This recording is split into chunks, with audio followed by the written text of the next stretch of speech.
What's up, guys? Welcome back to the channel. Welcome back to a new show. It's called Touchline Talk for now. I think it's gonna stick, but it's a new show. It's with Anthony. You guys probably know Anthony because he's been on quite a few times now. So we're doing something new on this channel, on his channel. We need to see the timing, maybe twice a month, once here, once there. We need to see how it's gonna pan out, but it's something new. We're obviously going to talk about Juve, Inter, but it's also going to be Serie A in general.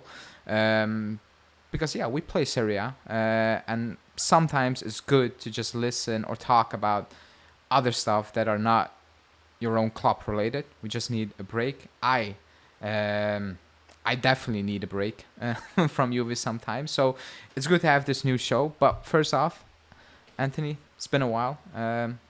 How's life going for you? Things are going well in, the sometimes sunny southwest Sydney, sometimes freezing. We had our first thunderstorm in like 3 months yesterday, about 5 minutes before I went live. So that was a fun little moment. But other than that, things are going very well here. How are things going for Inter? We'll get into that a little bit more specifically, but things could be a whole lot worse. I'm really excited to be here with you, and I'm really excited for this new show that we get to bring both of our subscribers, because this is what we enjoy doing, and we've had a good reception in the past, and I'm just excited to be collaborating with you this season, man. Let's do it. Yeah, like I said, I'm probably gonna need some breaks from Juve, or like part of the show. I need a break from talking about Juve, which we're gonna do in this video. We're obviously gonna talk about everything going around surrounding both clubs. Complete opposite. It's very smooth sailing for you guys, which makes sense because you didn't really need much. You got your business done early. With us, it's I don't even know how to describe what it is, what's happening with us right now. It's I want to say it's a construction site, but I think it's even worse. It's all over the place. But first topic, what we're gonna discuss is, who's more ready? What have we done? What we still need to do going into the season. Like I said earlier, it feels like Inter are very quiet, and maybe for some they're going under the radar again, which maybe is not put in the right wording because you're the favorites. You won the title, but still, like, it's extremely calm. For Inter, when you compare it to us, where it's news every single day. Worrying news, exciting news, strange news. But first, let's start off with Inter first, because I talk about Juve a lot, and we will talk about Juve next.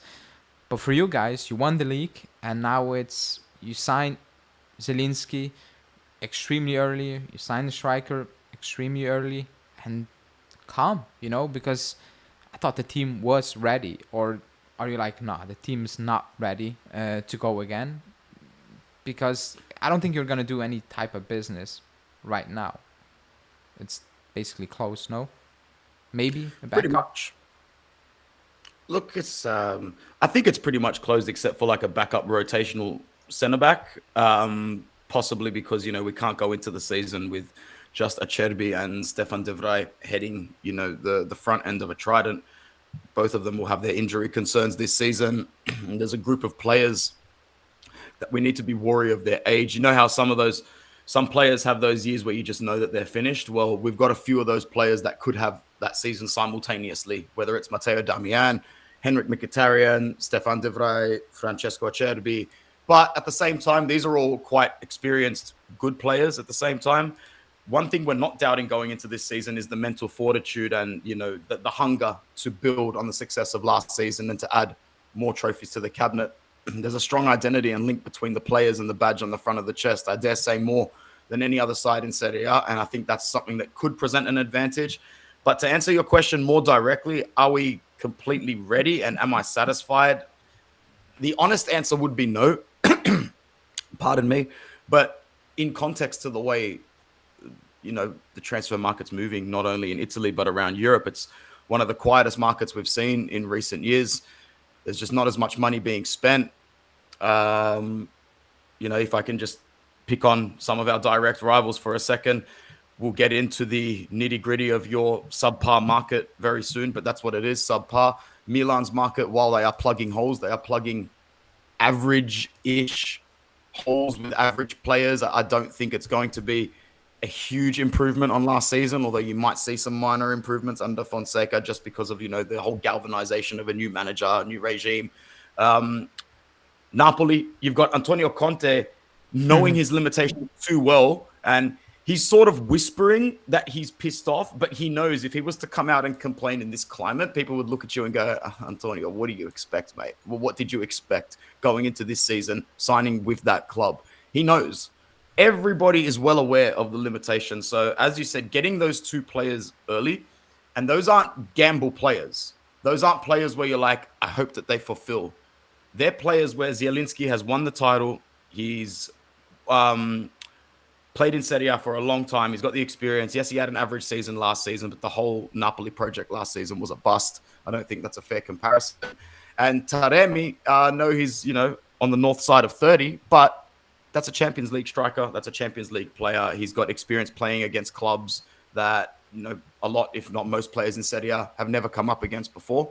So I'm very happy with these two signings that assured us that we were going into this season not very, very well prepared, but in context, just as well prepared, if not slightly better well prepared than our rivals.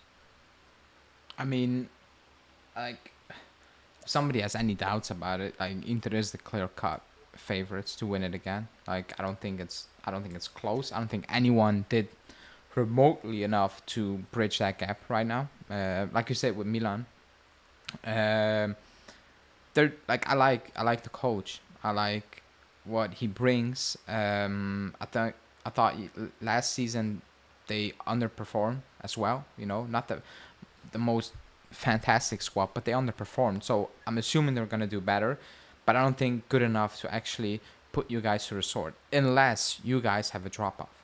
That's basically it. That's how I'm looking at it. If you guys have a drop off, because when I look at that Inter team, I'm like, it's, you know what it is. I don't think a lot of people, not anyone, look at that Inter squad outside of Inter fans like, oh my god, what a squad. But it's a very good team. They're very hard to beat. Even in Europe, they're very hard to beat. And they're not a team that's talked about like, oh my god, they're favorites for this, and then they're gonna go into Europe and they're gonna do fantastic. But they are gonna do. Like, it pains me to say, but they're gonna do that. I think the issue, or not the issue, is even Lautaro. Like, outside of Inter, basically, not a lot of fans, like international fans, are like, oh, we need to get Lautaro on my team. But he's a very good striker. Like, he's a very good player, and even Çalhanoğlu. I don't think a lot of people are like, I need to get Çalhanoğlu. But for me, he's one of the best out there at this moment in time. Like, it's as simple as that, That midfield is strong. Like, that team is just balanced. It reminds me of our teams in the past. It was just balanced. It's balanced. It's a machine. Everybody knows what they need to do. Even in tough situations, you tough it out. Maybe you get a late winner goal where you're like, man, we shouldn't be winning this game, but you won. Like, we did that in the past. So I didn't think you needed much. You added Zielinski. That's just a bonus, man. He's a very good player. That's a very good deal. Taremi, again, yes, pushing, the older side. But again, he's not the main guy, is he? So it's calm, That's good. That's good to have that, because I thought Lautaro was out for it last season. And he had a period where it was a bit, not as good as it was earlier on. Now you have a backup. You have something to even Arnautovic. I don't think that's it. That ain't it. I think that's an upgrade in my opinion as well. But in general, you guys you were ready at the end of the season, basically. Like, we were ready in the past to just, like, in the past when we were winning the leagues, if they told me we're not gonna sign a player, I'm like, frustrating, but we're ready anyway. Looking at the others as well, like how far behind they are, we're ready. So I'm assuming you're calm going into the Serie A season, or like very confident going into the season for doing it again. I know for a fact that Inter's going to challenge for the Scudetto this season. It shouldn't even be a debate. So I know that the only way that we are going to be disappointed and heartbroken is by a slugfest and a fight out with another side. And if the worst happens and we lose it, we lose it. But this team, it's not going to tank. Systematically, it's got the depth. The machine is oiled. Everybody knows their role. Everybody is actually slightly competitive for their role as well. Like there is someone on everybody's tail to take their position, but bar, the likes of your Bastoni, Barella, Lautaro, and Hakan as well. So it's going to be another interesting season where you see the likes of, I think, Jan Bisek really step up. He looks like an absolute animal in preseason. He's packed on at least 10%, 15% muscle mass, and he just looks really, really athletic.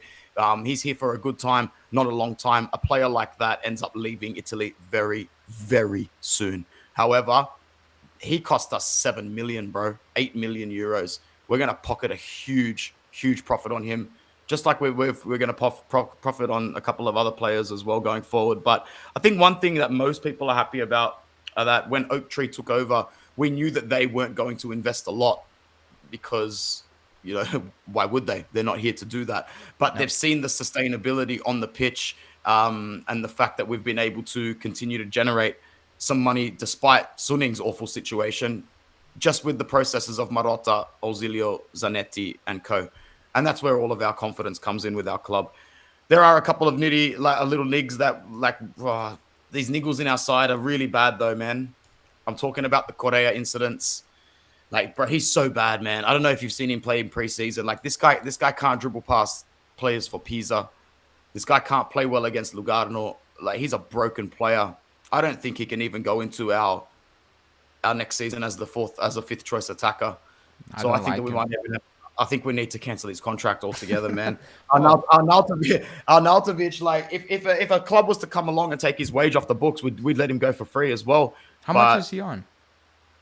I think like 3.7 million. Oh, that's the magic number at Juve.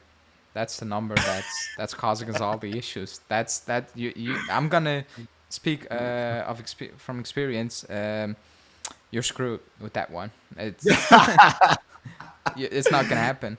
He's gonna stay. Yeah, but at the end of the day, I'm sitting here talking to you, going, man, I really wish we could get rid of Joaquin Correa and Marco Arnautovic so that they're not the depth strikers on our bench this season. And if that's our biggest problem, considering what has happened in recent years, yes, you're right. We are calm and we are confident in relative context to the rest of the league, definitely. Oh, yeah. I mean, if I need to compare that to our situation right now, knowing full well that it was never going to be easy, I was not expecting this, But if I were in your position, I would be extremely calm. I would be extremely composed, going into that Genoa game tomorrow, being like, yeah, we're going to put Genoa aside, we're just going to do our thing and kick off the season as we should, When it comes to us, it's a lot of question marks. So I will ask you, what do you make of the entire situation? Because for me, the window started off with a clear plan, and it started off very well. It started off very, how do you want to say that? Very, like everything they wrote down, basically. That's what we're going to do, this, and this. It actually happened. I was like, man, fantastic, And I'm going to say mid-July-ish, it took a weird turn. It took a very weird turn where we are in a situation now where we play Como on Monday and we have two subs. We have Fagioli and Cabal on the bench. That's it. Our starting winger is Wea, and we have Mbangula as a sub. That's it. We have Milik out injured, and we have Mikani coming back in training today, probably talking for the first time ever to Thiago Motta. That's it. That's what Giuntoli handed Thiago Motta for an entire preseason. Douglas Luiz only came back in August. Danilo, Bremer. So he told Thiago Motta, work with this. Prep the Como game, Verona game, and also the Roma game. That's it. Because we're not going to get our targets in before these games. Even if we get them in, they're not going to play. They're just new to the team. So until the international break, win 3 games with 13 players. That's basically what the situation is right now. So I talked a lot about it. What do you think about the entire situation? I think a lot about the situation. Thank you for giving me an opportunity to speak about it on your platform. So I'll be as nice as possible because I just feel like they're all genuine questions I'm going to ask. Was there ever a free-flowing tap of cash? Are your owners and directors being honest with the fans in terms of how much they have to spend? Or are the deals in the background full of clauses, full of stepping fees, full of things that the fans don't know and won't understand because these deals are so intricate? Because Elkan's tap is not the same as Agnelli's, nor is the passion. A lot of the money that was pumped into your club recently was a raising capital just to make sure, that the shares weren't too diluted and the shareholders weren't too upset. I don't think that you guys were ready to have the market that some of your fans, not all of them, some of your more optimistic fans thought you were going to have when you make that preseason list and you write down Calafiori, Todibo, Coop Miners, and all of these players, Douglas Luiz and Thuram, and you tick them all off at the start. And I get it, Thuram's a good signing. I get it. What's his name? If Coop Miners does come in, he will be a good signing. However, I also need to question how much money you guys have for Coop Miners. And if so, are you breaking your bank for January? Are you breaking your bank for the project? Is this going to cause more limitations for Giuntoli? I don't think it's gone in the best direction because you don't have that much leverage. I also understand the whole cards on the table tactic from the directors in terms of sending a message that, we're going in a different direction here, but this is business. And in the business world and in the poker world, you don't show your cards like that because nobody's coming in for Chiesa until the last 48 hours. And it's going to be bullshit, insulting level money for a player that was meant to, fetch incredible figures or reach incredible heights. He's going to go for scraps. The renewal of McKennie as well is a backtrack. It's a back move because, like you said, I don't forget if it was on camera or off camera. I think it was off camera. You guys told him to leave. You guys said there's no place for him here. And now it's a new deal. We'll find a way to integrate you, even if it's against the wishes of our manager, the wishes of the manager. I think that you guys need to be very patient and content with just being happy with the brand of football that you are going to play. And who knows? It might weed out more results than you think, Ale. You might win these 3-2 games, these 4-2 games, these 2-1 games. Is it going to be sustainable across a campaign to challenge for the league? I don't know. And usually every year I'm here with Chess going, no matter what happens, Juve's going to be there. They will always be there. But for the first time, I think almost in my life, man, I mean, apart from when, mid-2000s when we were on top, I think for the first time since then, I genuinely think you guys are going to lose touch with the league early. And if that happens, will the fans in Turin be as patient with Thiago Motta as they were with Max Allegri? Max Allegri had you first in January. What happens if Thiago Motta has you third or fourth or I think fifth? they will be patient because I think fans are just looking at Giuntoli right now, being like, this is bullshit. Like, this is money or no money. He has 13 players to play. And the weirdest part is the team we are going to put out on Monday, I believe, is better than the team we put out last season. Like, people might call me crazy. I think that team is better. I think that team will be better than we have put out most of the times last season. However, like if something happens with Yildiz in that first game, he has a niggle, then it's Mbangula, Belgium, 18-year-old, nobody knows, not ready. Like, potential, absolutely not ready. That you cannot ask that from Thiago Motta. That's crazy. Like, you bring him in, pressure always. You need to rebuild. It's a new direction, and you're like, make it work with nothing basically. That's what happened. That's what's happening right now, And when it comes to, like you said, do we have the money? No. Like, I knew that we have cash for Coop Miners, and that's it. We just have the cash for Coop Miners. The Nico Gonzalez deal is on loan with an obligation. If Rocco Commisso is done being petty about it, But, as I said in many videos, they are in control. They have Gudmundsson. They are just sitting back and they're like, fantastic. He will probably end up signing for us. It will probably happen. If not, then Giuntoli is completely screwed. Like, there's no way you can miss out. Like, we need two wingers. We need a center back. Even if it's Kalulu, and it's how sad it is. I cannot express how it pains me, certain deals, to talk about it. But he has no other option right now. Because what are you going to do? Tell Thiago Motta you're not even get Kalulu? that you cannot do that. Or you are going to go into the season with Timothée Weah, Yildiz, and whatever. It's I get the situation. I get the money situation is what it is. Everybody knew that. We're low on cash. Like, we're still a rich club. We have money. That's not the issue. The issue is the books are in a shambolic state. The way they have been left behind, it's a mess. So we cannot spend what we want. We can't. It's not allowed. Not even Premier League teams are doing that. But if you tell 5-6 players get out, you need to replace them. Yeah. Especially starters. Right now, like Timothée Weah is not a starter. It can be. But he is. He is. And if you go through the team, the players we're starting are starters. Yildiz is a starter. Vlahovic, Locatelli, Douglas Luiz, Thuram. They're Bremer, Danilo, Cambiasso. De Gregorio, they're starters. That's not really the issue. The issue is there's no backup. There's no team. If we do not wrap up that game against Como in the first half, we have nothing to change that game. We have Fagioli and Federico Gatti on the bench. Those are not game changers. Like, if for some reason you cannot break down Como, that's it. It's a wrap on that day. You don't have a Conceição on the bench. You don't have Nico Gonzalez on the bench. You don't have these players. You don't even have a Milik, who's injured, by the way, but you have nothing. So that, for me, is unfair to Mota because he's going to have a preseason mid-season.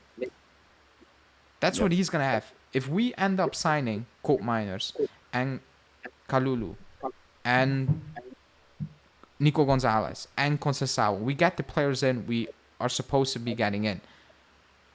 He's going to need to integrate these team players mid-season. Yep. We play 3 games, international break. We come back and it's like preseason. Whilst we're playing Champions League football. Crazy work. I'm sorry. It's crazy work. And to top it off, this is the season where we played World Cup as well. People don't see it like that, though, mate. People do not see even slightly as far into it like that. It's all about the name. It's all about on surface. It's all about Giuntoli cooking, Marotta cooking. It's all about everything besides what you have spoken about, which is what we both know are the little zeros and ones required to sustain things like title challenges and have seasons where your depth is rotating very well. I just wanted to say, because I don't want to appear rude to your chat and whatnot. I know it's packed for Juve fans who have their mixed opinions on what I'm saying. And I get it. It is Giuntoli's first summer. He's going to need time. I'm not blaming him for what this catastrophe is, but you need to question some of the processes behind some of the deals. Being so liberal with letting Hoysan leave and Soulé leave, while at the same time saying Chiesa is not in the plans. Like, you're leaving yourself a mountain to climb, whereas before you were sort of only a few steps away from being on the ground level. It was very much a 1 step forward, 2 to 3 steps back mercato for me, in my opinion. There were a few things that just didn't need to happen. I think that your squad, if it can win its first few games of the season, it'll get that little boost of confidence that it needs. But it's not going to be a season where you can just drop points here and there and then say, the squad's still gelling. Things will take time, because those are the sort of mentalities that end seasons pretty early. So as long as the fans are happy with knowing that there are going to be slips, there are going to be improvements, but there's also going to be sideways movements as well. I think that you've signed quite well in Thuram. And I think that you've signed, who's the other player that you signed, man? We signed Di Gregorio, Thuram, Douglas Luiz, and Cabal. Douglas Luiz. I think Douglas Luiz is a very good signing as well, but you're going to need more. You're going to need way more. Your squad is the thinnest I've seen it in just way, way, way too long. Yeah, it's obviously, again, the starting 11, I think is better. That it's literally better. And people might say, weird, but our midfield went from McKennie, Miretti, Rabiot, Locatelli to Thuram, Douglas Luiz, Locatelli for now. It improved. It did improve, On the wings, Chiesa didn't have the best season. So you have Yildiz, who wasn't the starter last season. But you have Timothée Weah on the other side, Different setup. I get it, guys, The backline is what it is. Di Gregorio for Chesney. Is that an upgrade? Time will tell. I like Chesney. I still think he was a top player, but that's that happened. They made that decision. He was not going to sign a new deal next season for that figures. I think he's a guy Chesney, who is actually thinking about retiring. So I get that the club made that move. Even though I like Chesney, I understand that. But in general, I think that lineup is better. Also because I think we will play better. We'll put a better product on that pitch. Again, we lost in preseason. Everybody's panicking, and I'm like, you can panic. I've watched us lose against a Serie D team in Allegri's first season, and we were playing Barcelona in the Champions League final a couple of months later. So obviously we're not that team, but preseason is preseason. Whatever. I saw very good things. I saw very avoidable mistakes. So that's whatever. Put that aside. But what I've seen in preseason is interesting, but also frustrating on the same level, because I'm like, man, if he just had an attacking midfielder and Koopmeiners, which we didn't have for ages in the squad, if he just had actual wingers, so we can. Now he played Yildiz and Weah, and it's like, I cannot do anything. Like, it's you guys. I cannot do. You know what? I'm gonna play Nico Gonzalez, and maybe I'm gonna move Yildiz through the middle. Let's see how that works. So maybe I have a Conceição. I'm gonna use you and Weah. You're gonna like. He didn't have that luxury.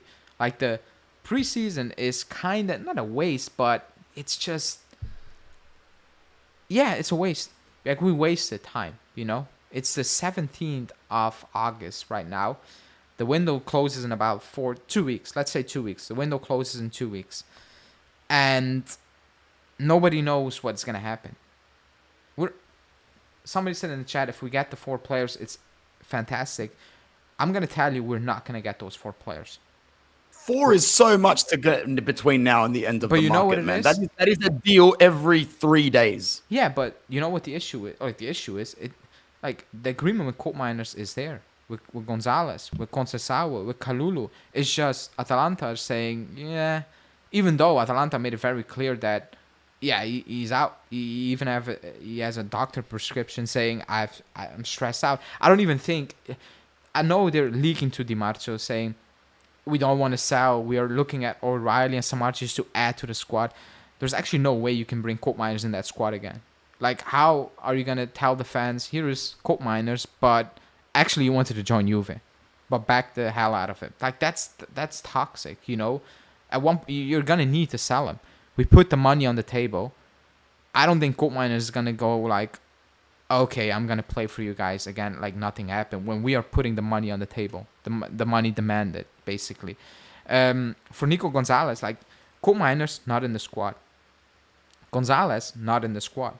Conceição not in the Porto squad. Kalulu not in the Milan squad. That is the situation. Like, and Milan are pushing Kalulu out. It's him who's like, the deals are basically, like, they just need a little blow to go over the edge, and the edge is the Continassa, basically. Like, it's doable, but it's not doable, if you know what I mean. And that's why I'm like, it's come to the 17th of August. For me, it's highly unlikely that he's gonna get these players all in. So it's like, the squad is not gonna be complete. I get it. It's just not gonna be complete. And I don't want to see Kostic popping up again. Arthur, no idea where that guy is. He's not even at the Continassa. De Sciglio, who else? I'm probably missing somebody. Rugani, can I intervene, bro? Because I'm just dripping with questions for you, bro. Like, are you satisfied with the clearing of the dead wood, or are you really, really dissatisfied with the amount of names that are still? Because it's a big paradox, bro. We're having this big conversation about how you don't have the players to take the pitch, but on the other conversation, like, we don't want to see anything to do with Kostic, with Artemelo, with McKennie. Who else is the dead wood? Is Rugani actually leaving? Yeah, he's out, which is hilarious because we renewed him 2 months ago. You renewed his contract and you've loaned him out, and another club's just covering his salary. So it's a dry loan. It will be a dry loan. It will be a dry loan. That's a horrendous piece of business. That's just horrendous. Like, especially after you bombed Calafiori, like, that didn't make sense to me. I cannot explain what happened there. I hope somebody asked Giuntoli. Probably not gonna happen, knowing Italian journalists, but I want to know what happened there. I really want to know what was the mindset. Like, To this day, nobody can explain to me, because I think everybody's looking at tennis like, what? Why? Like, just let him walk on a free. Like, what is the point right now? Not even getting a loan fee, by the way. Like, it's crazy. But I'm happy with the deadwood. That's what I said. We had a plan. We told everybody, get out, just get out. Yeah. But the issue is, if you tell these guys get out, they need to be replaced. And I know they're not out, but I think the message has arrived, even to McKennie, because he came back to the club. And again, I don't want that deal, but he came back to the club saying, okay, I will renew on the lower figures then, basically. And now the story is, actually, Mota never wanted him out. It was just he wanted so much money, which is a fact. He was asking for a lot of money, and the club was like, we're not doing this. You can leave. But my issue is with that is, you told him to leave, stick with it. Now you have a player who was motivated by money, not playing for this club, coming back, and on top of that, he's not going to be the starter. So where is his motivation going to be? And people can kill me in the comments again saying, oh, you're harsh. He had 10 assists last season. I don't give a shit. He's not better than the midfielders we have right now. Technically, use your eyes. I'm sorry. Bruno Fernandes has an incredible GA and goal tally. Are you gonna tell me he's one of the best midfielders in the world? If so, then he sucks. I just came off watching him for 94 minutes. That guy killed every attack, everything that was happening. He was awful, Ale. I've watched that game. But that's what it is. Too. People look at, but he had 20 GA that season. Yes, I get that, but you can upgrade. Nobody's jumping to sign Bruno Fernandes. Nobody's jumping to sign McKennie. There is a reason. Even if they get 10 assists, I get it. And people are like, he's a good backup. Fine. He's a good backup. But my issue is, his motivation was something else this summer. And that is my issue. On top of that, he's not going to play right now. He's going to be a sub. Like a real sub. Because if you even bring in Koopmeiners, he's down the packing order. So what is the motivation going to be for the little game time he's going to get? That is my massive issue. I cannot look at McKennie right now, and I couldn't before, but I praised him last season. I said, the work rate is through the roof.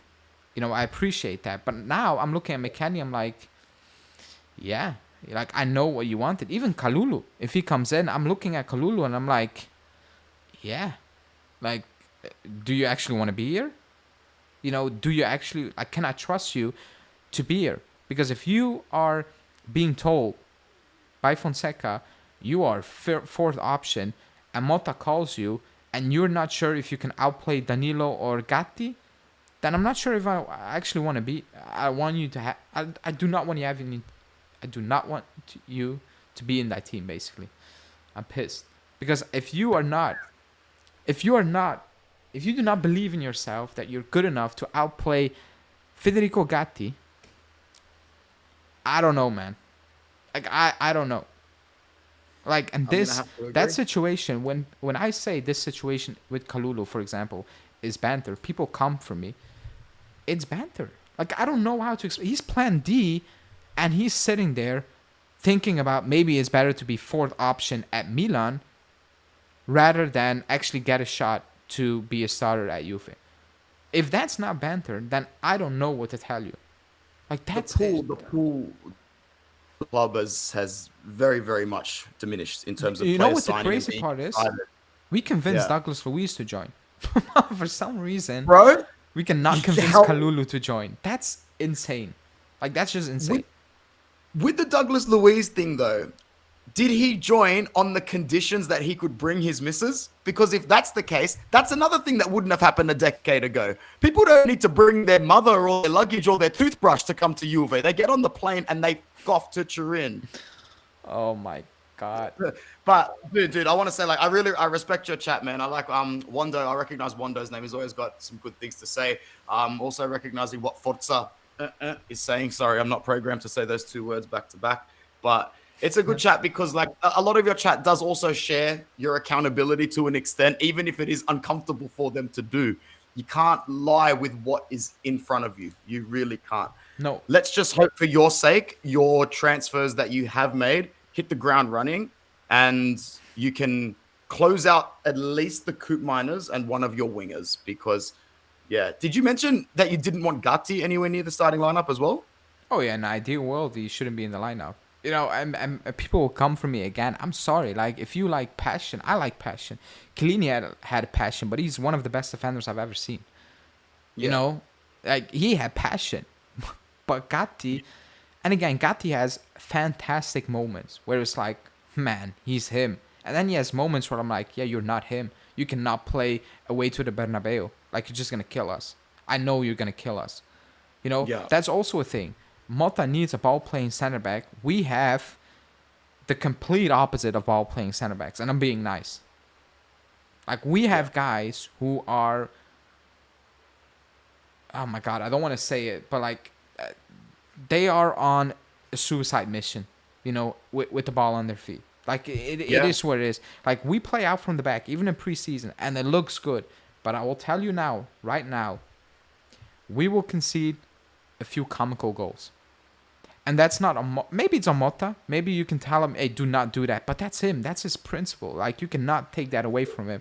He's going to do it, and we will concede some goals where you're like, oh boy, what was that? And it will be clipped. And it will be all over the world to see. It's going to happen. I've seen it in preseason when we lose possession, and I'm like, there's no pressure. You're just not good in possession. You just give it away. So that is my issue. And somebody said, Gatti, no.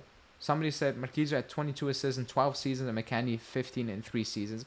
I don't think he's saying McKennie is better. I think he's pointing out that those are stats. But no sane person on this planet is going to say McKennie is better than. That's why stats are good, but they're deceiving. They are. They really are deceiving. So that part, whatever. And I see people saying Gatti is a decent defender. Yes, but I don't want my starter to be decent. I want my starter to be top. That's it. He's decent for what you have. He's decent for what you have to choose from. And that's just another example of the standards dropping. I mean, the guy didn't play first team football until he was basically in his mid-20s. And there's a reason for that as well. He's not the worst of the worst. But I got to say, man, to Dal Jones, and I'm going to keep interacting with your chat for some banter purposes so that people know that when I come on here, I'm always paying attention. Dal, that's fine. We know you're a bigger club than us. That's the thing. Not a single Inter fan in history is going to put their hand up and say that we're bigger than you. We've been more than fine with that. So you need to up your standards and start behaving like a big club because right now you don't look like one whatsoever. And just for the record, bro, Francesco Acerbi will always be a better defender than Federico Gatti, and Italy would have performed a lot better in the Euros had he been fit and heading that back three. Age is just a number to some players, and I saw more than enough from Acerbi to know that he's still a very reliable footballer. Yes, at his age right now, would I take him over Gatti? That's a different debate, but I'm looking at their careers right now. Francesco Acerbi was kicking a ball for a decent club, while Gatti was laying bricks, bro, and those are just simple facts, my guy. Other than that, I don't think it's as doom and gloom as you guys make it out, provided that the expectations are leveled. Football fans are very fickle. They love a good flex chase or a clout chase. Just be humble with the fact that the season needs time and needs patience. Because if you do give it the patience, Alejandro, you're on a good thing here. No one's denying that whatsoever. Just don't bust the project and get frustrated with the project before it gathers the necessary momentum. Yeah. And I think that's the last thing to say. And I was saying that he talked about Acerbi because I don't rate Acerbi. I do not rate Acerbi. I'm like, he's doing well for Inter, but if you tell me we're signing Acerbi, I'm not going to be happy. I'm being completely honest. I'm being completely honest. You know what it is? A player can be good in a system, and I can still not rate him. Like, that can be the case. You know, there are many players. Gatti any day over Acerbi. If you give me that option, I will take option C. Like, I want something else because Acerbi is going through the end of his career, and Gatti is. I think this is it. This is who he's gonna be. This is his peak. I don't think he can improve. I'm sorry because the fans the way he plays football. I don't think you can coach that out of him at this moment in time. I think it is what it is. He's rash. Like, he's very rash, and it's obvious. It's not Chiellini type of rash where it's cheeky, it's controlled. It's just in your face. It's like, what are you doing? Like, that's an obvious foul. You shouldn't be doing that over and over and over again. You know, so somebody's saying, what's the point of renewing Yildiz this year? well, this agency is asking for more money, a better contract. You know, he was on peanuts, and that's how it is. That's football. You know, you need to accept that. That's just how football is these days. You know, every player does that. We renewed Cambiasso last season, and we just like, that's how it is. That's football. You know, they have other offers from other tables, and they will come to the club. We have other offers, and the club is like, fine, let's renew the deal. Like, that's how football works. So, I'm okay with that. I was gonna ask before we move on to anything else. I just want to hear it from you and your awesome chat as well. What exactly is the predicted lineup for the season in general / Como? Like, you're going into Como with a couple of injuries, right? Yeah, for Como it's easy because it's the players we have. It's Di Gregorio. Yeah. It's okay. The backline is maybe a bit who's gonna play. I think it's gonna be Cambiasso, Danilo, Bremer, Gatti. I think Gatti is gonna play on the back. Cambiasso, Danilo, Bremer, Gatti. So with Danilo playing right back, right? That I'm not sure. There are rumblings about Gatti playing right back as well. So let's wait and see. That midfield is probably gonna be not probably. It's gonna be Thuram, Locatelli, Douglas Luiz. I see people talking about Fagioli. He's not gonna start Fagioli over Locatelli. It's not gonna happen. Yeah. It's gonna be probably a 2, a 3. It's gonna be Yildiz, Weah, and it's gonna be Vlahovic. Like, the players we have nobody else. You have Cabal on the bench and you have Fagioli on the bench. You have Milik injured and McKennie just showing up. That's it.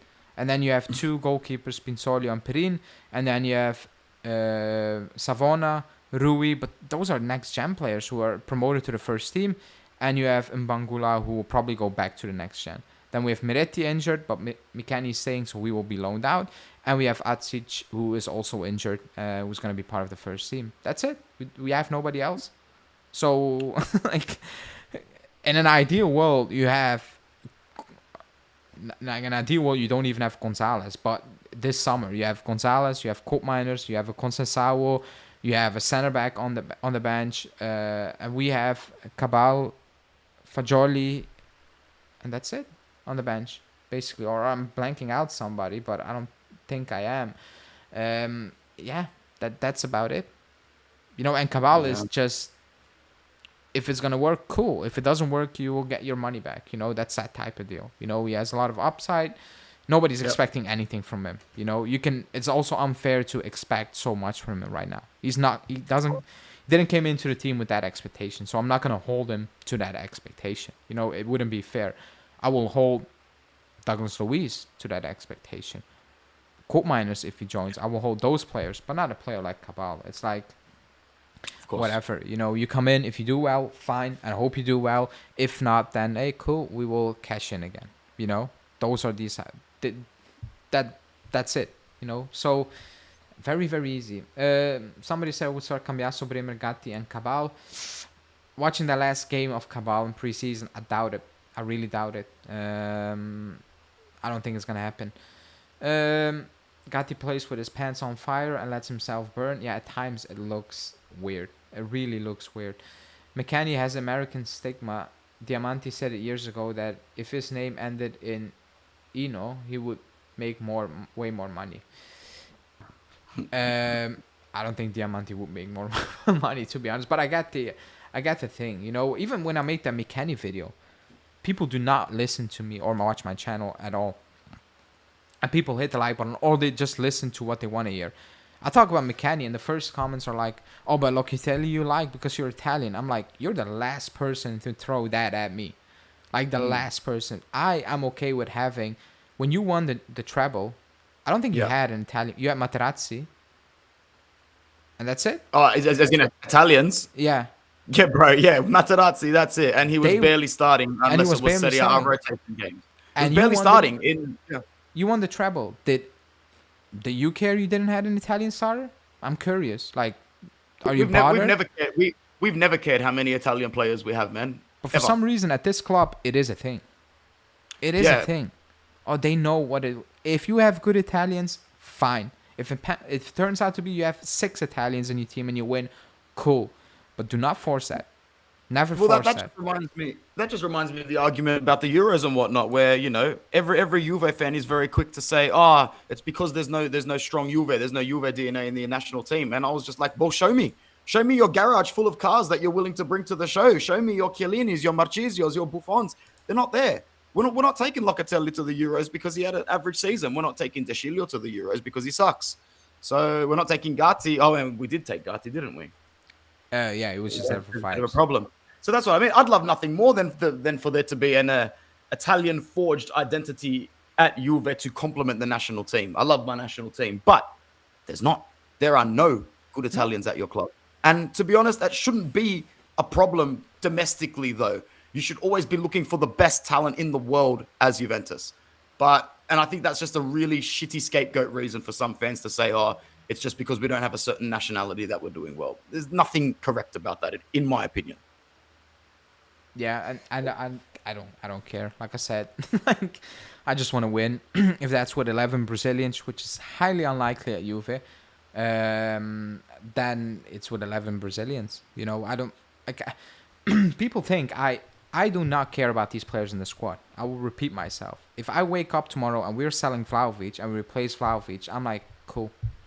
I don't have a connection. People think that because I like a player or I defend a player that I'm going to crazy places to defend those players. I do not care. Even with Chiesa, I'm calm.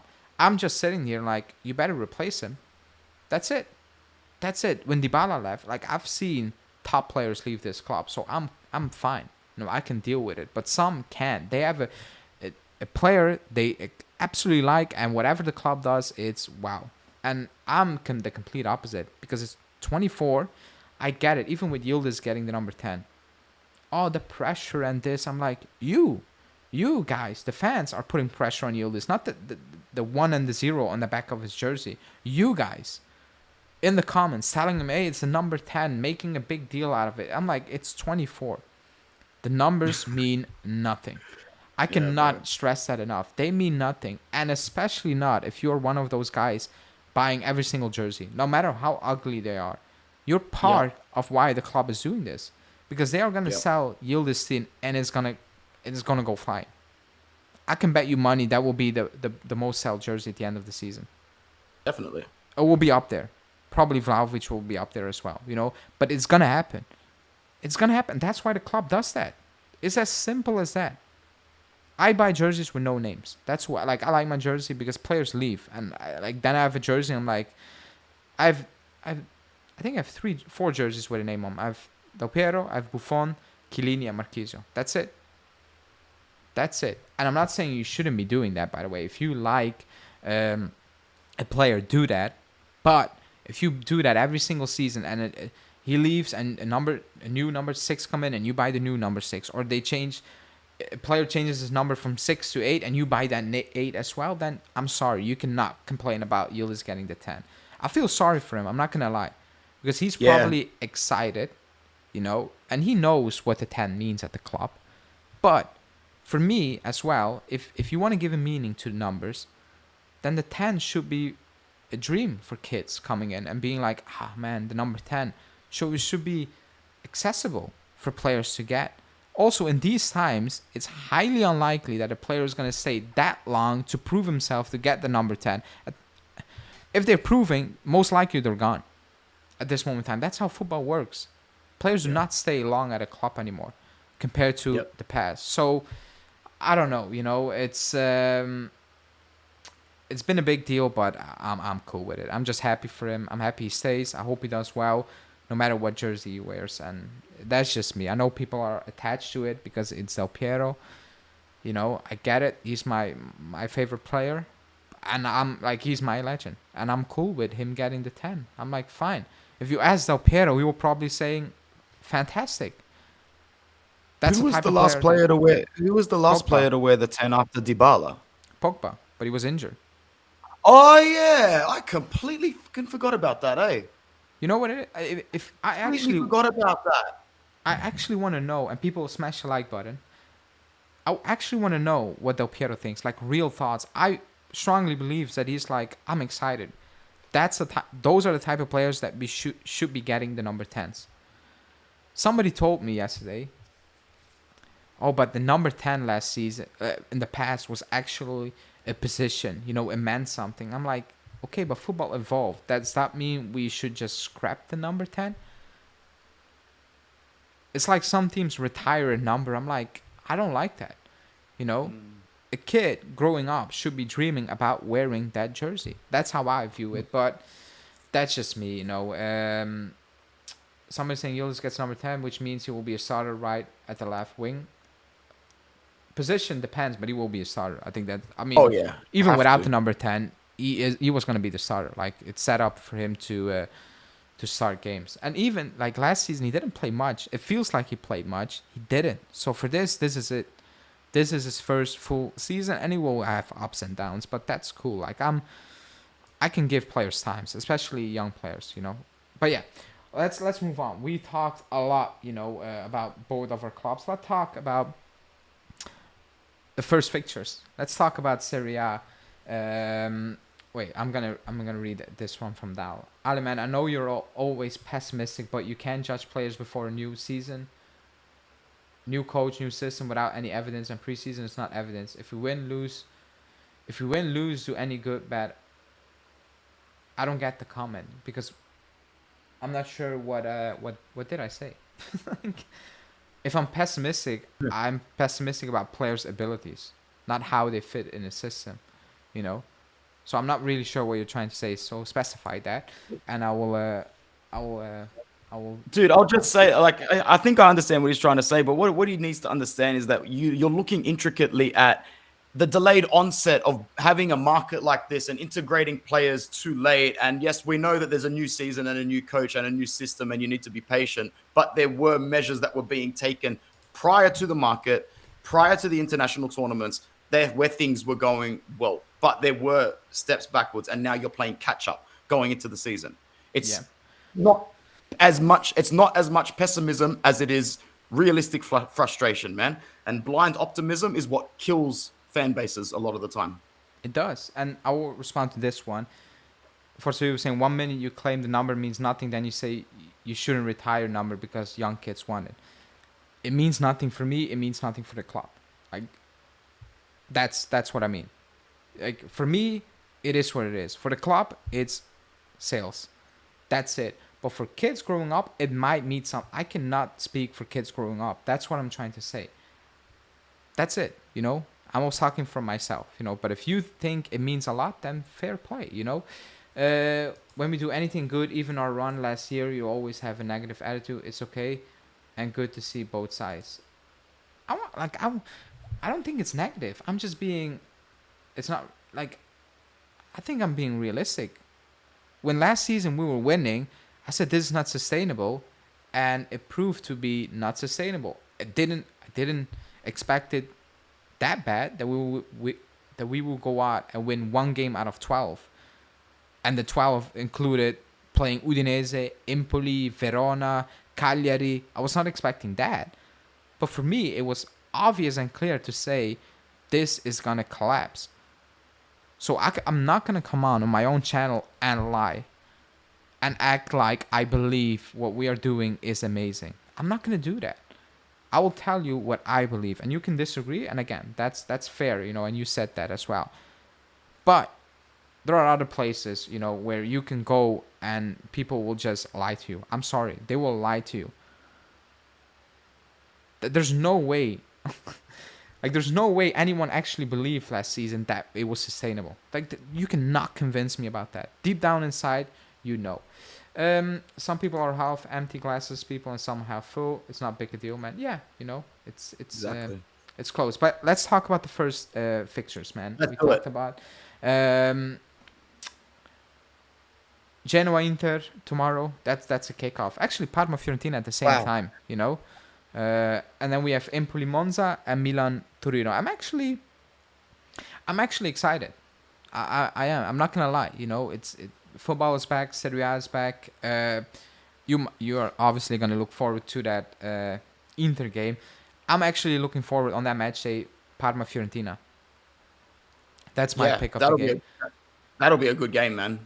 because Parma's back, and Fiorentina. Like, people know, like, my first choice was my first choice was Italiano, who went to Bologna, obviously. But Fiorentina got Palladino, and actually Fiorentina have been doing decent business, very interesting business, and I think Palladino's a good coach. So I'm actually looking forward to it. They got Moise Kean. He will Yep. probably score his first goal in over a year. He definitely will, bro. he, like he you know what the weird part is? Fiorentina had scoring problems, and they bring in the guy who didn't score for over a year. So that's weird. But I like Fiorentina in terms like I don't like the Fiorentina, but I like Palladino as a coach. I like what they're doing. Genoa, it's what do you think about Genoa? Because you play them tomorrow. They lost Gudmundsson, they lost Retigui. It's not really looking good for them right now, is it? So I said yesterday on a dual stream between myself and Uncle Sharma that Gilardino's going to have to do a lot to not face relegation. He's done very well with Genoa so far, but it's going to be very, very tough for the guy. They invested a fair bit in Vitinha up front, who's coming from, I want to say Monaco, or I want to say Marseille, or actually a Portugal or Benfica.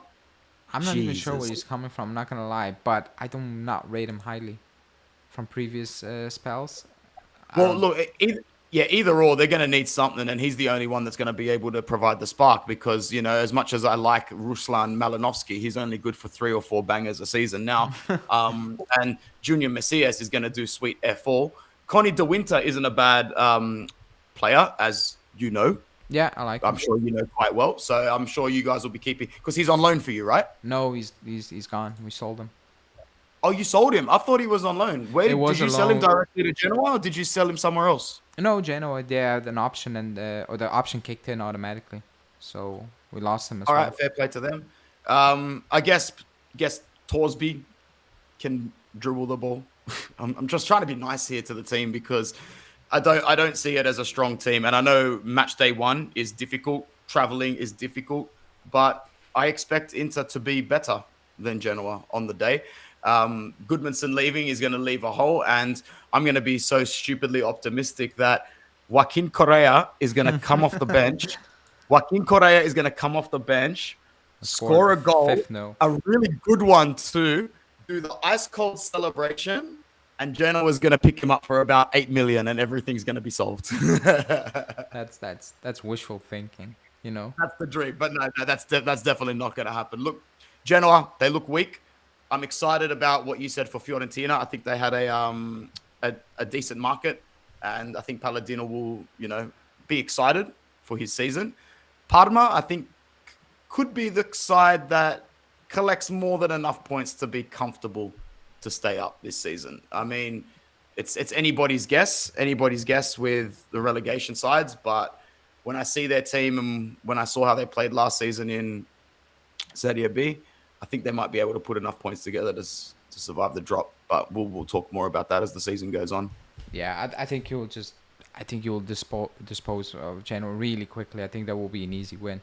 Like, I don't see anything else than an easy 2-0. And with easy, I mean, like, it could have been 4. Like, they're not a good team, Genoa. I tipped them to go down last season, and credit to Gilardino, they did fantastic. But right now, yeah, man, it's like they lost 2 main guys, or 2 of their main guys. So it's not gonna be easy, With Fiorentina, they signed Colpani as well. Obviously, Gudmundsson is probably not gonna play tomorrow, but still, they have a very good team. Then there's Empoli, Monza. I think 2 teams that they're probably gonna go down. I'm gonna make my real predictions when the window closes. But Monza, I mean, no.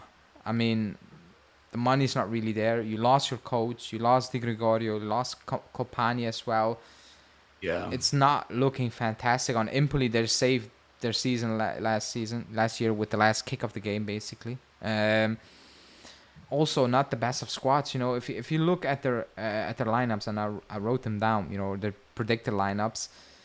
It's not fantastic. It's not fantastic even for Monza. They have some they have Pessina, but like Iso, Daniele Maldini has to have a Maldini. decent season this season, or else it's just going to start looking like he's just coasting on his last name. He needs to have a decent season. I don't know how Maric is going to go. I know Juric is already injured. I don't know how many goals Petagna can score. Yeah, I don't know. Danny Yeah, Motta's probably their most threatening player. probably, yeah, probably, yeah. But yeah, I mean, I don't really rate these guys, And then Milan Torino, yeah, that's gonna be one of those like not fantastic games that Milan will get over the line. But I actually think Torino have a good team this season. I think they have a good team. They need some work, but even last season, I kind of like them. They're not an easy team just to beat down. They're tough. They're not fun to play against. That's why I said it's probably going to be an ugly game, but a game that Milan will win. For me, the results tomorrow are very straightforward. I think Inter are winning. I think Fiorentina are winning. I think Empoli will win, and I think Milan will win. So for me, those games, or today, excuse me, today, not tomorrow, are very, very straightforward. I don't. Usually, you're looking for a surprise on match day one.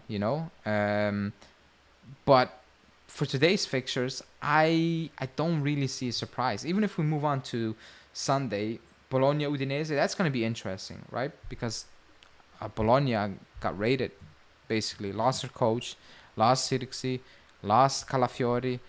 Ferguson is still injured. You have Italiano, who I do like. I really like Italiano, and people on this channel know he was my first choice. Yeah, it's gonna be a different team. That backline is still kind of the same, but then again, if you look, you have Orsolini, but then you have a completely different team.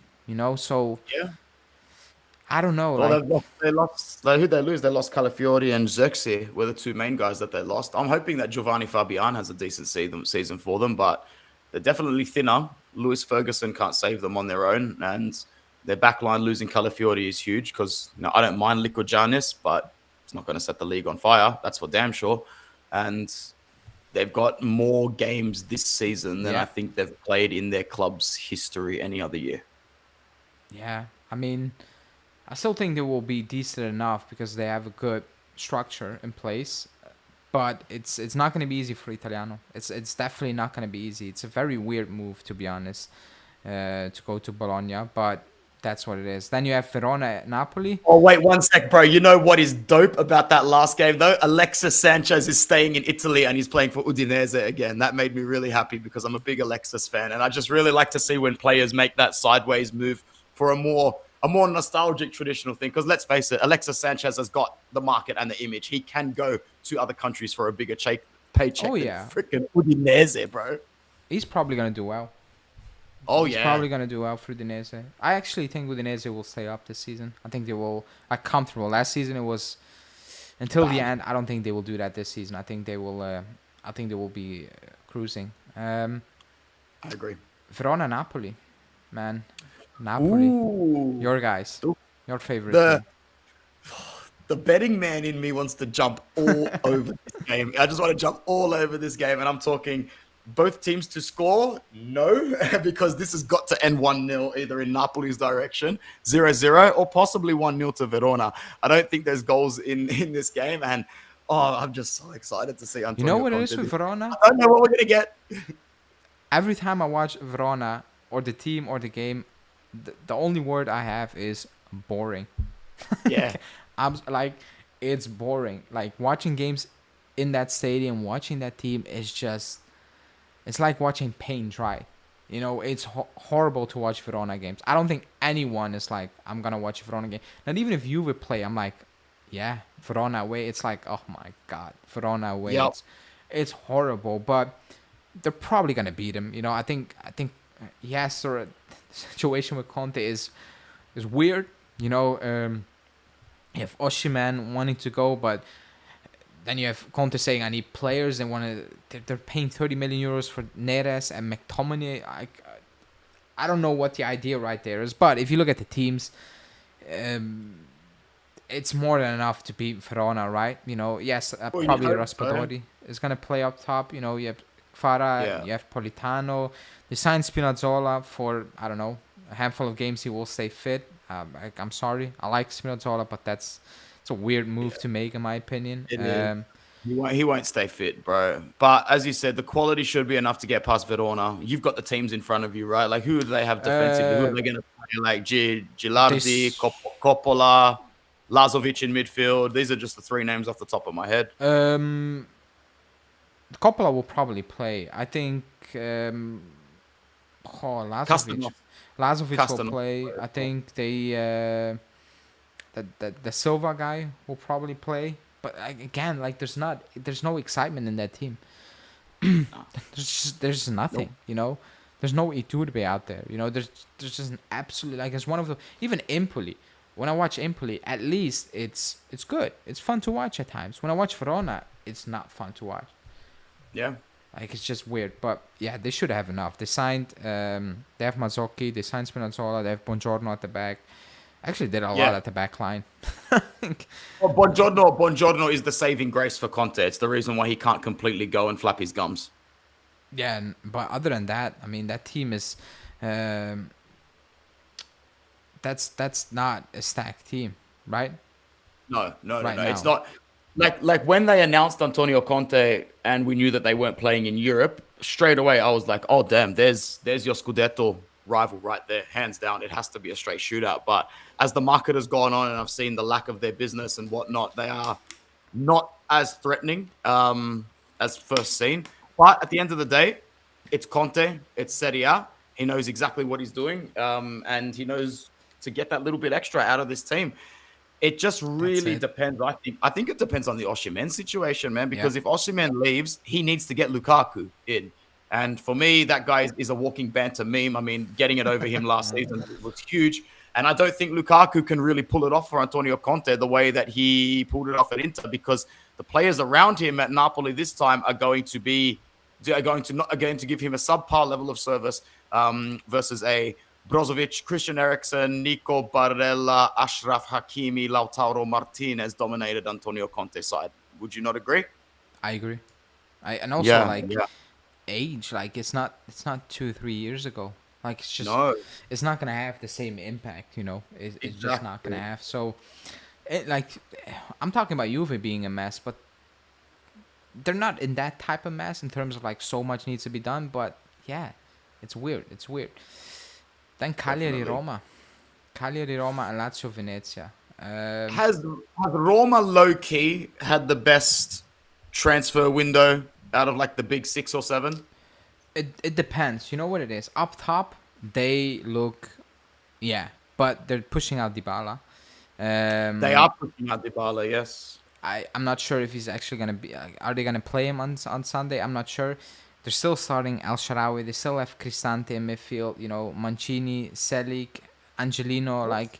They have a good team, but I don't fear them. I'm gonna be honest, and I'm going to the Roma game. I got my tickets. Third match day. I'm at the stadium.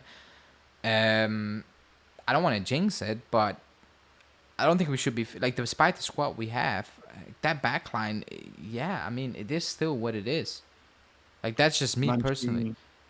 Like, Mancini, Smalling, Karsdorp. It's Indica, Indica, Selic, Angelino. But you can get it. Like, Cristante in midfield, El Shaarawy. Like, that front line looks electric, you know. Have they decided what they're doing with Tammy Abraham yet, bro? Oh, they're trying to move him on.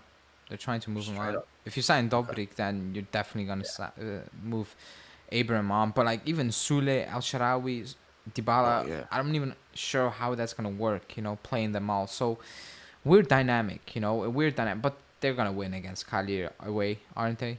They should. Oh, they really should, man. They really should. I mean, that Cagliari squad is probably the squad that I know the least about going into this season, man. Unless you're going to talk to me about Pavoletti, Yeremina. Is Nathan Nandes still playing for them? Oh, I have actually no idea. Probably. I think they have. Didn't they have Piccoli? Well, didn't have Piccoli up top? I think probably this season up there. Bro, you should have seen my Ruperto. face when I realized Yerry Mina was playing for Cagliari, man. It was some random day where I was just flicking and saw that Cagliari was playing, and I saw him step up to the spot to take a penalty, and I just got up off my couch. I'm like, get the fuck out of here. Is that Yerry Mina taking a penalty for Cagliari? And I said to my wife, who had no idea what was going on, I go, I bet he's gonna do this stupid dance. Wait, what happened? He did the same stupid dance, bro. And I'm like, that's cool. I want Yerry Mina in Serie A forever. Yeah, I mean, I'm not even sure how they saved themselves last season. They don't have a good squad. You know, it's like recycled players. With all due respect, you know, they should be beating them. And then you have Venezia, Lazio. Again, that's one of those teams. You know, Venezia that I think is gonna go down. Like, Well, like the reason Cagliari really survived last season was probably because of Tinkerman Ranieri. However, they could have done a lot worse than Davide Nicola, but at the same time, he's walked the tightrope of relegation, I think. Or he's walked it with Empoli. He would have walked it with Udinese. He would have walked it with Crotone at some point in his career as well. Yeah. So, you know, while you could have done worse than Nicola, it's also a cause for concern. So I can't wait to move into the predictions. Are we about to do that?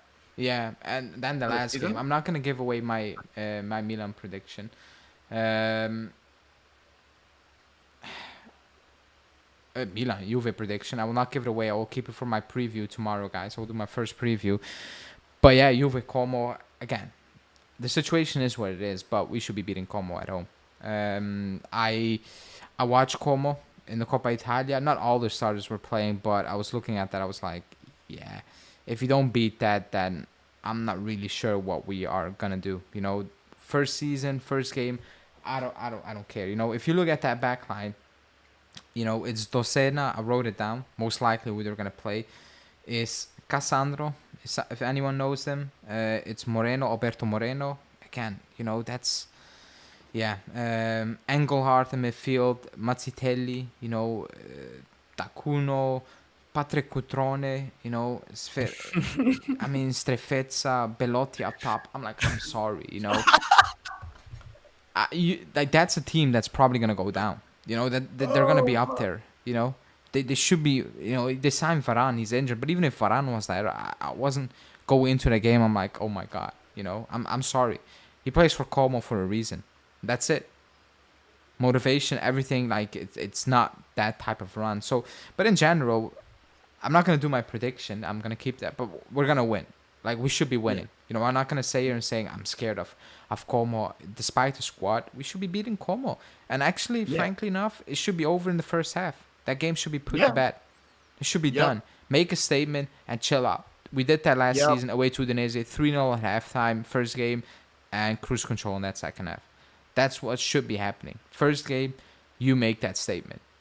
Like, because the players are not thinking, oh my God, we don't have backups. They just need to do their own thing. It's Motta who's thinking, I don't have backups, but the player's not. So that's that. And then you also have Lecce Atalanta. But what do you think about that Juve game? Is it straightforward? Should it be straightforward? The Juve game? Yeah. Yeah, I think you guys will win 2-0. I think you'll score a goal in the first half. There'll be some attempts on goal, a couple of nervous situations, but I think you'll win the game 2-0. And then it's Lecce Atalanta. Again, Atalanta, we will do predictions. I will do kind of predictions, but I'm going to do my real predictions when the window shuts down. But Atalanta, you mean like for the season as a whole? Yeah, we'll probably do like... What do you think in general? You know, hot take, maybe something like that. But Atalanta, I think that's already hot take. They will be up there big time this season. They will be up, even against Real Madrid. You know, yes, the last 30 minutes were brutal, but they had their chances, you know, earlier on. They looked into that game. And then, obviously, the difference in quality is massive, you know. Yeah. And that's only normal. But they will be up there, you know. I like what they're trying to do, you know. I'm assuming they're going to lose Colt Mines because I'm not even sure how you're going to go back from this. But even if they sign Samartic or O'Reilly, it will be good. They will have a good team. They will be up there. Yes, they lost Scamacca.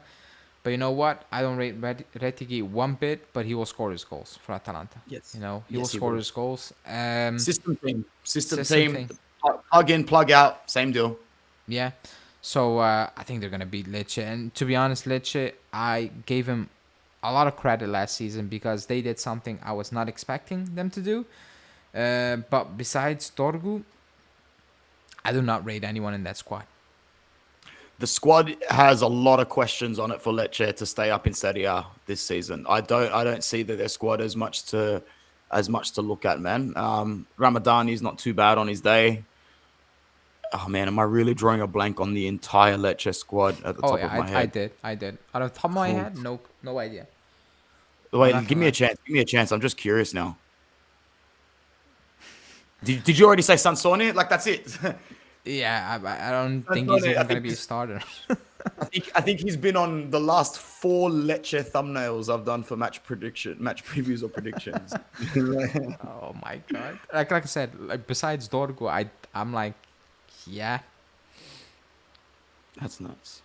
That's like, absolutely nuts. That's it. You know, yeah, they're gonna beat them. They're gonna beat them, and it's probably gonna be 3-0 something. Like it's gonna be clear. You know, so. Yeah, that's the first round. Let's move on to predictions. You know, I'm not asking you. Yeah. Oh, you can say that. Oh no, I will say that. I will think Inter will win the league. I will give that away. I don't think it's a giveaway.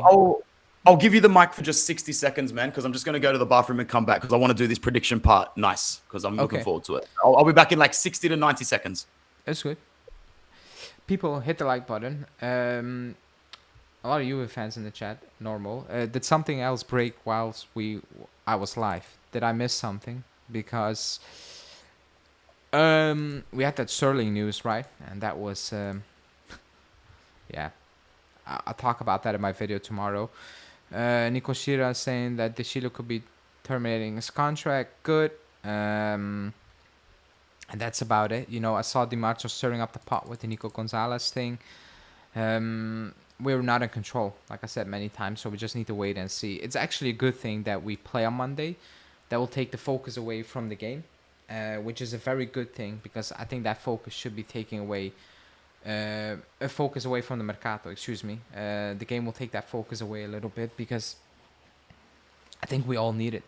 I think we all need not thinking about transfers.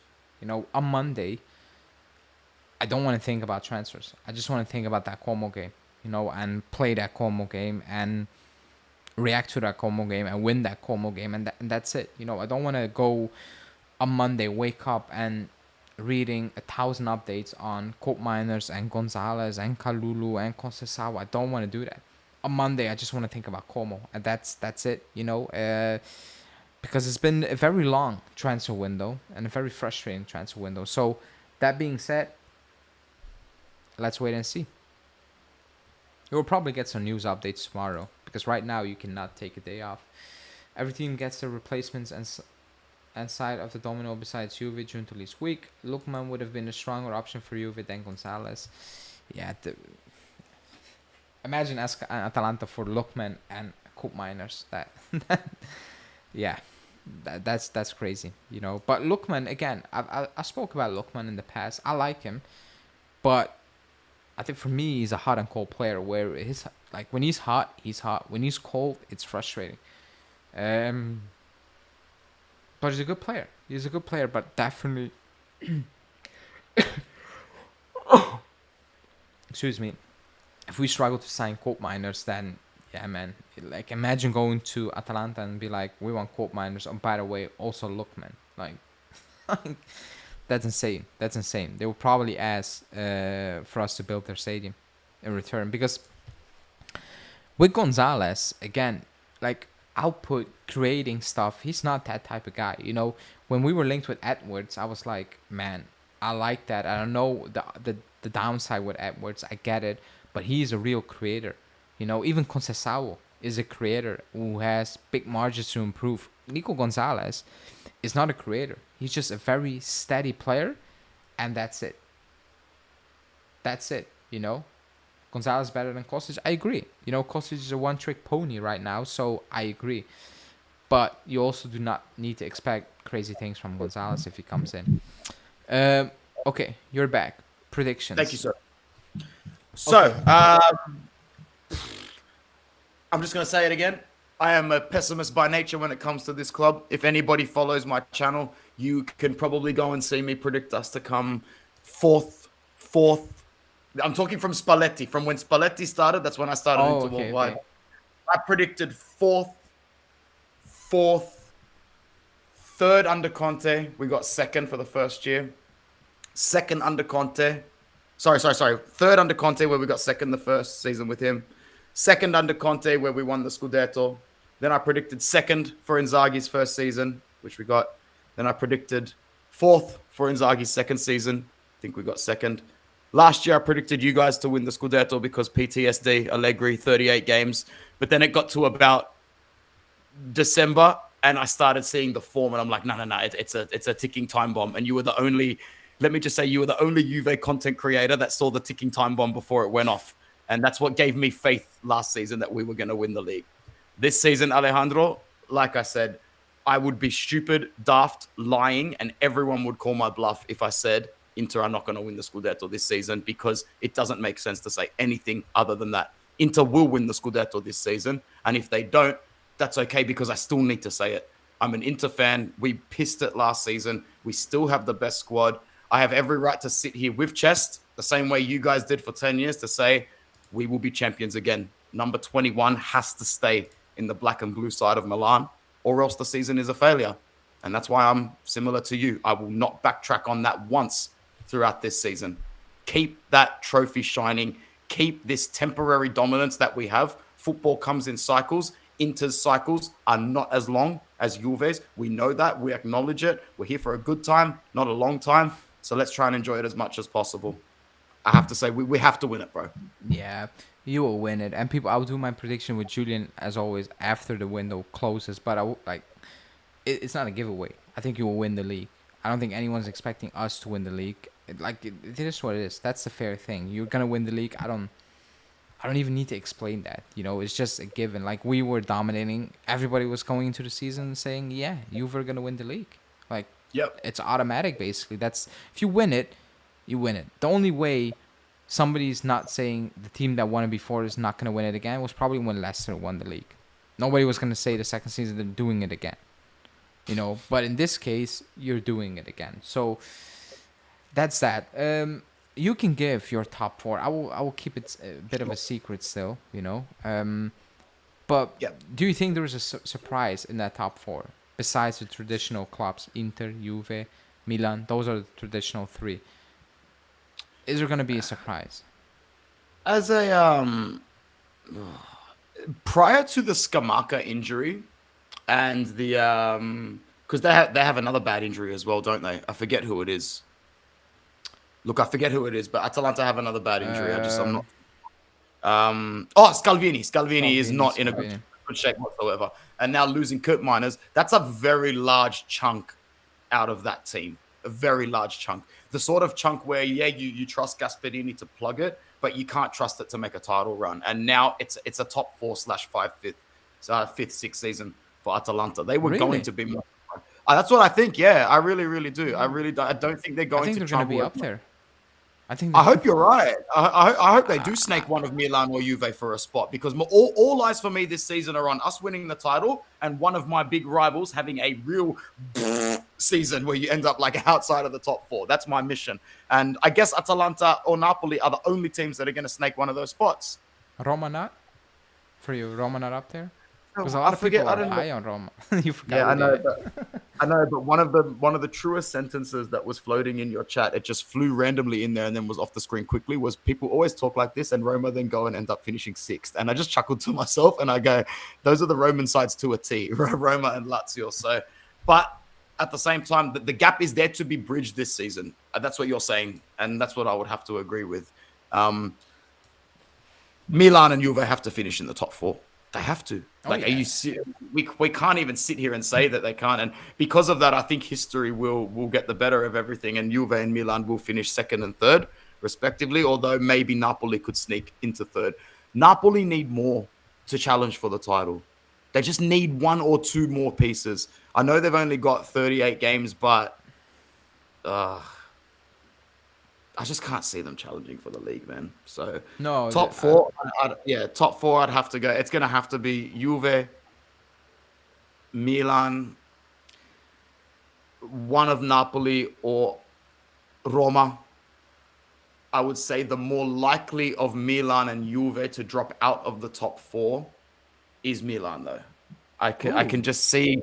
I'm sticking to my guns because early this market I you said that just hate Milan were them. going to tank and have a really really bad season, and I've been saying it with Jess. So I'm just Oh going to my god. continue saying that Milan and Fonseca are going to tank bad because I think you're going to see a frustrating season from the likes of Teo and Rafael Leao Really? where they want. I think where they might want bigger and better things, man.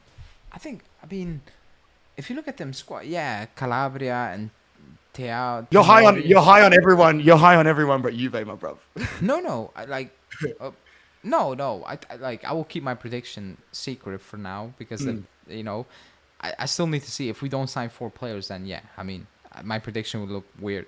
But that Milan team is it's good. Like I like Fonseca, but like Reinders at the Euros was fantastic. You know, that backline is a bit iffy maybe, but if Benacer can stay fit, you know, I think Loftus-Cheek, you know, towards the end of the season was very good. You know, Lea, yeah, it's hard to miss. And they have Morata up top. Yeah, Jovic will probably start the season. But I think Morata will take over really quickly. Yeah. Um, who are they signing right now? Fofana from Yusuf Monaco. Fofana. If they sign Fofana, they will go up to my prediction for second, without a doubt. Yeah, he's doing his medical, so put him up. Oh, he's actually doing his medical. I think he landed in Milan. No, Oh shit! I didn't realize they were that far into that. I thought that was just like the like agreeing terms conversations was. I saw him taking pictures of Milan fans. So Oh crap! Let me look this up. maybe it was at the airport of Monaco. I don't if they have an airport. Probably not. But Oh nope, you're right. This happened while I yeah, was asleep, man. This happened while I was asleep. Nope, there you go. Yusuf Fofana. Here we go to AC Milan doing his medical. All right. Bro, there he is, right there in the flesh. oh my god, you need to change your prediction. Yeah, bro. If this Change it. wasn't live, I would have told you to scrap that 2 minute conversation. So yeah, I'm gonna go with Milan to finish second. Milan to finish second Oh now, my god. and then it'll be up to Napoli or Milan to Napoli or Atalanta to shift you guys down the ladder. Um, somebody say make your Don't give prediction. don't give your predictions away, bro. Don't give them away. I'm curious. No, somebody. I might squeeze something out of you when you come on my channel. Yeah, somebody said make your prediction if we sign those 4 players. No, I'm keeping it because I'm gonna record it when I'm back from the Roma game with Julian, like as we usually do on this channel. We're gonna do our predictions when the window has shut for everybody. Yeah. Because last season I was kind of close with, especially relegation teams, not the top teams, but relegation teams. But yeah, I mean, I think Atalanta are gonna be up there. I think they're Yeah. gonna cause problems. I think, yeah. I mean, Lazio is just Lazio. I think Fiorentina will cause some issues as well. They're just that's who they are. You know. Predictions when you see teams play. No predictions when I see how teams are gonna look with their squad. You know. Yeah. Because there's a Predictions difference. predictions There's don't hit the same after you see them play. yeah, but like for us, like we have 2 subs. If I make a prediction now and I say fifth because we only have 2 subs, and then we sign 4 players, I'm not gonna stick with fifth. You know, I cannot say so. Again, and also the first 3 games they mean absolutely squat. We looked good last season in the first 3 games. Look how it ended for us. Yeah. So they mean absolutely nothing. If you made our predictions based on our first 3 games last season, you would say we're gonna win the league. It was good. It was very good. Look how it ended. So forget about the first 3 games. Like I'm watching 3 games, and on top of that, I'm not watching all the games. I'm watching Juve and a handful of games. You know, it's not that I'm making predictions in January. You know, but let me ask you this: who's gonna win the Coppa Italia? Who do you think is gonna? Did you say? Did you see the table of the Coppa Italia? No. No, I haven't. Well, we have the Let easy me- side. I will give that away. You have the easy side? We have the easy side. Let me have a look, man. Coppa Italia bracket. When did they release this? Oh, they play Coppa Italia games last weekend, so it's like Napoli needed pens to beat. Was it Modena? Oh yeah, I know that. I know that. That was a disaster. All right, let's have a look.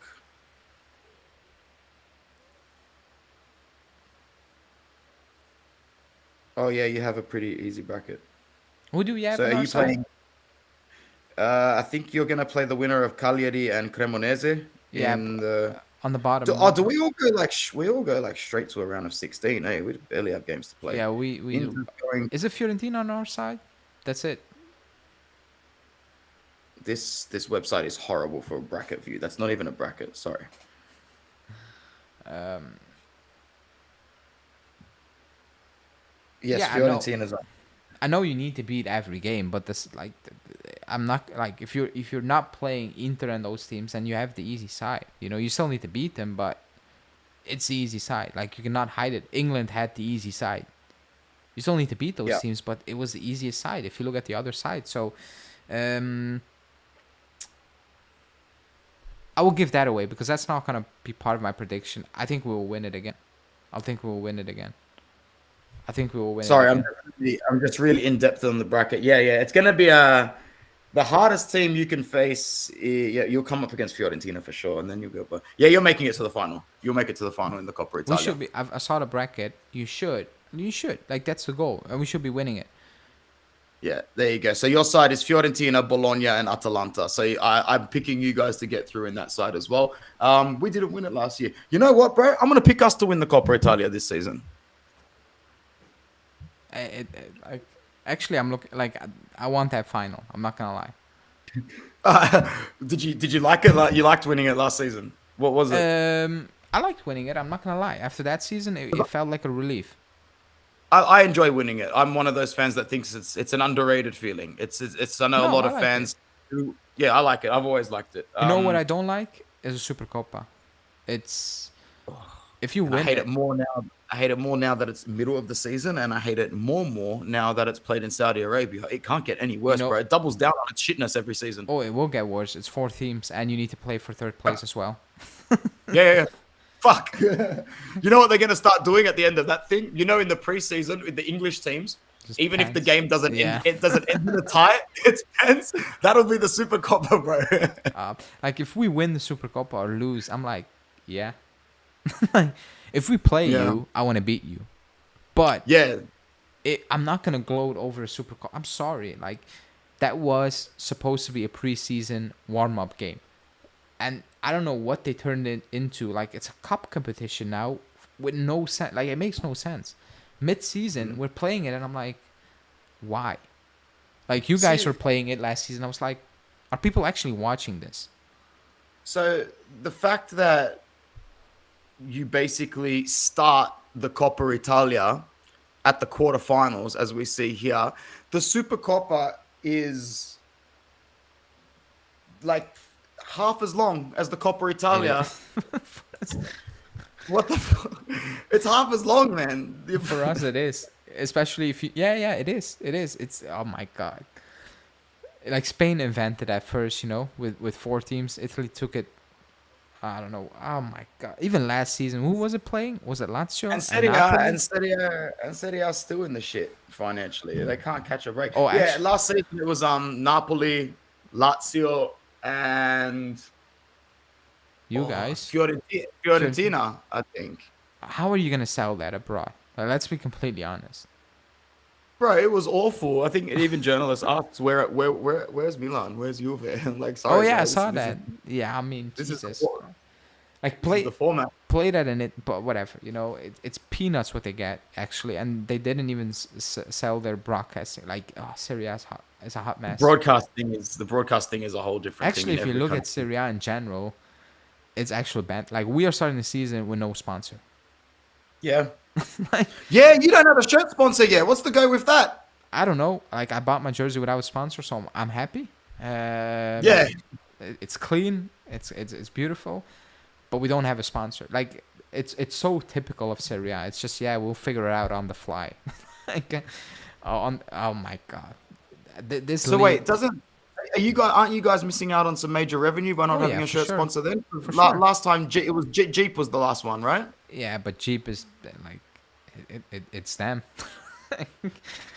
Like they own part of Jeep. Like it's easy to get money out of Jeep, isn't it? Bro. Up to this point where it's like, okay, we cannot do this anymore. Need to stop milking it. But I mean, how difficult is it to get a sponsor being John Elkann, being who you are, like being like real connected, having your hands in so many things. How difficult is it to get a sponsor who's gonna pay you way over the top?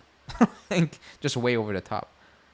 One of your people in your chat said Elkan has to wear the responsibility Oh of, yeah. decision, of for Paratici, for past directors. And I don't think his heart is in it, man. Andrea's heart was in it. This guy is not. I think it is cause for concern a little bit. Yeah, like for him, it's like clear it out, basically, and make it stable again, make it appealing again. I know there are all the rumors about they're gonna sell the club. I don't think they're ever gonna sell the club or full control of the club. It sits wrong. If you own something for 100 years, and the way they are invested, they're like maybe not him, but Agnelli was actually in training as a kid. For him, it wasn't like a business. It was like a job. You know what I mean? It's not I own a club because, well, it's in the family. I own the club. For Agnelli, it was life. This is it. For Elkann, it's more of it's an asset. A football club is an asset. If you keep it stable, is like you can get a lot of loans just because you have a football club that's worth over $1 billion. That's it. That's how it works. But I don't believe he's ever gonna sell the club. I will be absolutely stunned if he sells full control. I think he will always keep majority control of that club. It's just I don't think he will allow that. I don't think the entire family will allow that to happen. And actually, people are looking for it. It can go ugly really quickly. You can get Milan type situation where you get sold every single year. That's also not okay. So it is what it is. But so you have Coppa Italia, Inter, I have Juve. So Inzaghi loves a good Coppa, but maybe Inzaghi has shifted his priorities. So I'm already second guessing that. But I think that we should piss past. I think that we should piss past Lazio because I think they're going to have an awful campaign. I don't know. But I think that we could meet you guys in the final, which would be really cool. It'd be nice. I think we're gearing up for that. We should be in the final. But we should be in the final. Even when I'm not gonna lie, with Allegri going to the Coppa Italia, I was very comfortable because for some reason he figured it out. Yeah. We didn't win him, but like ever since he came in, first stint we took it serious, and for some reason we became king of that cup. Lately. So. Will it change? I don't know, but depending on how the season goes, it could become a real priority just to save your season, But yeah, those are the early predictions. Goal scorer, top goal scorer. You going Lautaro? Yes, Lautaro. I'm actually going Lautaro. Same. Yeah, well, look, it's one of those things where if he doesn't get it and someone else has a good season, you'd sit there and go, yeah, it wasn't a bad prediction though. Yeah, has to be him. Yeah, has to be him. It's like, what it is with Vlahovic, he's who he is, and also it's new. It's gonna be a new setup, so I don't think it's gonna happen. With you guys, it's just plug and play. It's the same thing, So, someone's saying Dobrik. I'm not that high on that guy, to be honest. I think he's a good player, but maybe I've not watched enough to be high on him. Maybe it's not fair to him, and maybe I'm jinxing it, and I'm going to the stadium and he's gonna dunk on my head, when I'm out there. But it's gonna be Lautaro, wildcard pick Taremi. Well, he's not. Yeah, he won't play enough games. He won't play enough games, Jamie. No. He won't start enough games to get up that pecking order. Then I will say Thuram. Wow, if I need to pick a wild card. He won't score enough. No, he won't do that. But yeah. That's it. I don't think like shocking things. Like for me, shocking things. I think Atalanta will be up there. But other than that, not really. I think even relegation is going to be straightforward, in my opinion. I don't know, man. I think you could see a similar situation to last season where 2-3 games out, there's still 6 teams that can get relegated. Really? Like I don't trust Lecce, Empoli, Cagliari, Genoa as the teams, as the non-promoted teams to have seasons good enough to comfortably fight off relegation. That being said, I can't ever trust a newly promoted side to comfortably Same fight here. off relegation. I think Parma will do the better of the three, but because the other two are Como and Venezia, aren't they? Como Venezia, yeah. It's Yep. Venezia is the third one. Yep. Yeah, I think it has to be one of Como or Venezia have to go back down, surely. Yeah, I mean, Venezia have not done enough. Como might have done enough, but I don't.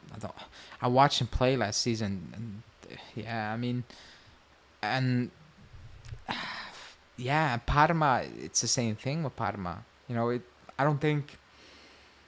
I don't think they did enough. You know, actually, all of those teams, I don't think they did enough. You know, to actually make a push and actually stay up. But again, they might surprise us. They might surprise us. But looking at their squads, they lack a lot of quality. They do. You know, especially Venezia and Parma. You know, at least Atalanta. At least Como brought in Varane and like players you kind of know. Belotti, are they over the top? Yeah, but at least there is some But they quality in there. You know. and they might be that extra presence in the dressing room that helps you get that nitty gritty draw, Yeah. those nitty gritty wins over your direct opposition, just that driving force to make sure you do the bare minimum, bro. And that's where I think the season's going. Yeah, same. That's why I'm thinking about that one. But let's see, man. Let's see how that will go. Yeah, That's it, all right. man. That's That it was for a the good show. first show, man. I really enjoyed this. I'm hoping that Yeah. the crowd on the Bianconeri zone did, and I'm hoping that some of you will humbly come over to Interworldwide when we do the reverse fixture because I enjoy communicating with you guys as respectfully as possible. The next show is gonna be more eventful because now it's all assuming things, right? We're assuming this. In the next show, we have some real things to talk about because we've seen things, you know, and things that didn't happen, you know, transfer wise. But in general, you can make a prediction. It's never gonna be on point. You know, with some things you're Yeah, gonna be close, and with some things you're just gonna be extremely off. You know, yeah. where it's like, oh, I really said that on camera, did I? I had those things. People think I'm. If I put I myself love out it, there, man. I put myself out there. I'm like, I know what I'm exposed to. Like, I don't care. You know, I have an opinion. It's opinion. You know. It's Um, part of the fun. It's part of the fun, man. yeah, it's okay when people say, "Oh, you said 2 years ago this and this." I'm like, "Yeah, it's 2 years ago." Like I don't know what to tell you. You know, it was 2 years ago. I believe that 2 years That's ago. that's a go-to for everyone on other social platforms though, like Twitter and Facebook. It's like, oh, that's rich coming from a guy who wanted blah blah blah. I'm like, yeah, and I was wrong. Big deal. Does that get you any extra trophies or competition points? Fuck me dead, bro. Just relax. Yeah, I mean, if you stick with an opinion, even though it's a bad opinion and everybody can see, then I'm like, yeah, you know, that's on you. But if I say something 2 years ago, and I come on and I said I was wrong, then I was wrong. Like I was wrong, and I'm cool with that. Will there be more call-in shows? Yes, I'm sorry, I didn't do one this week. That's my bad. It's not gonna happen this week because the next live show is Sunday. It's gonna be a preview. I will do a call-in show probably next Tuesday or Wednesday. So stay tuned for that. I will do one for sure. Um, but yeah, man. Yeah, Zirkzee scored, fuming. Yeah, I'm fuming. I'm not gonna lie, I'm fuming. Milan fans probably even more so.